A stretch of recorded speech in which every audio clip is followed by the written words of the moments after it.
Thanks for watching ERi-TV, dear viewers. Welcome to our news broadcast. Here are the headlines.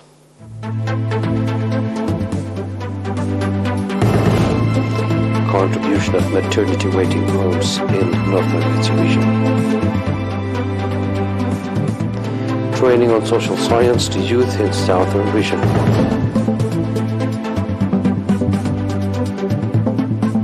North Korea says U.S. drills pushing situation to extreme red line. India raises defense budget to $72.6 billion US dollars. In our domestic news, the Ministry of Health branch in Northern Eritrea region reported that putting in place of maternity waiting homes at health facilities in the region is contributing in the reduction of mothers and infants' death rate. At an activity assessment meeting conducted on 1st February in the port city of Massawa, it was stated that the number of maternity waiting homes was 12 in 2021 and it has increased subsequently to 17 in 2022. The number of pregnant women delivering at health facilities has increased from 56% to 65%. Dr. Henok Take, head of the office branch, said that the modern medical equipment worth 8.4 million akfa has been put in place. Eye surgery has been carried out on 700 patients and commendable achievements have been registered in controlling HIV/AIDS prevalence and TB infections. At the meeting, heads of medical facilities in the subzone also presented activity report in terms of achievements registered and challenges encountered. Commending the integrated effort carried out by all institutions in the praiseworthy health service provisions, Ms. Amina Nur Hussain, Minister of Health, called for reinforced efforts for better outcome. Ms. Asmarat Abraha, Governor of the region, on her part, explained the substantial investment made in the health sector and called for due attention for putting in place waiting rooms for pregnant women in all health facilities in the region. In the Northern Eritrea region, there are 58 health facilities ranging from health stations to regional referral hospital, providing health service to the public.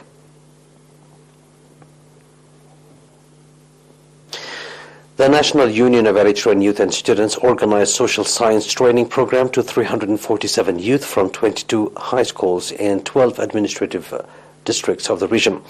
At the concluding event of the training conducted on 1st February, Mr. Girmay Gabru, head of the union branch in the region, said that equipping the youth with knowledge and skill is one of the objectives of the union and that the social science training program was part of the effort.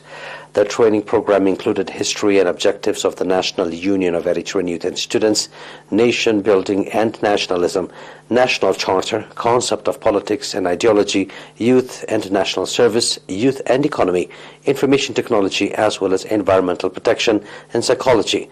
Mr. Girmay also called on the trainees to transfer the knowledge they gained to fellow youth in their areas.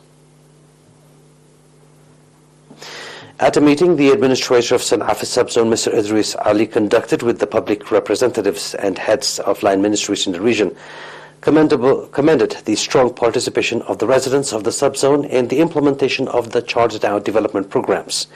Mr. Idris said that alleviating potable water shortage in San'afa town, construction of community hospital in Mezba, a dam Naale sports ground in San'afa, implementation of community-based environmental sanitation programs, as well as soil and water conservation activities.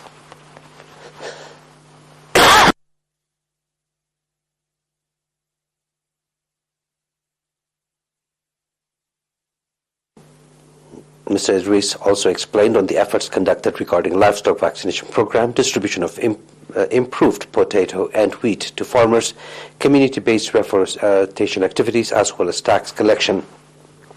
The participants conducted extensive discussion on the reports presented and adopted various recommendations.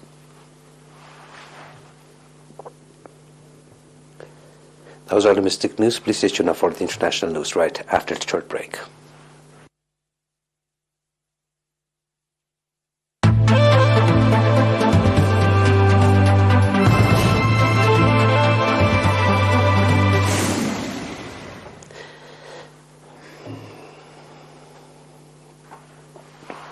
We apologize for that, dear viewers. We continue with the international news.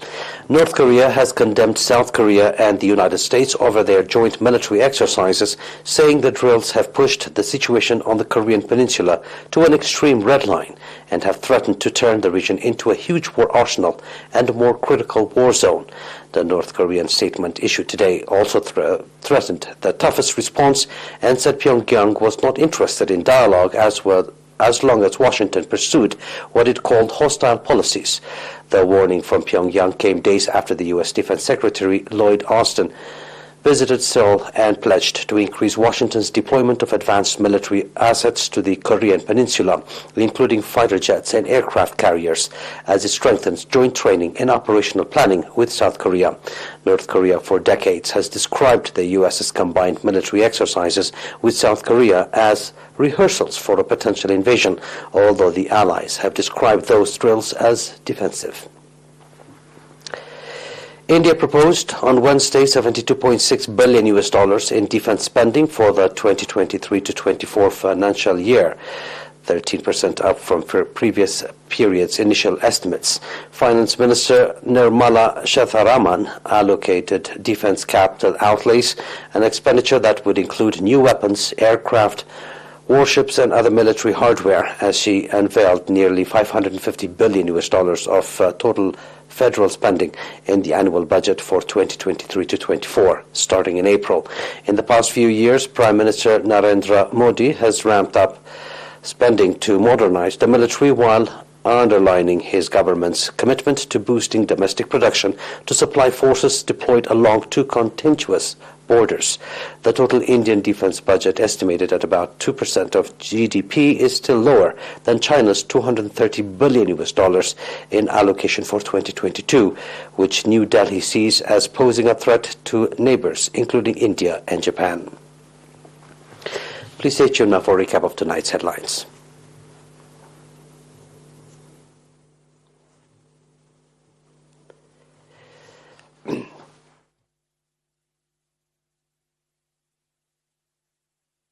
We apologize for that again.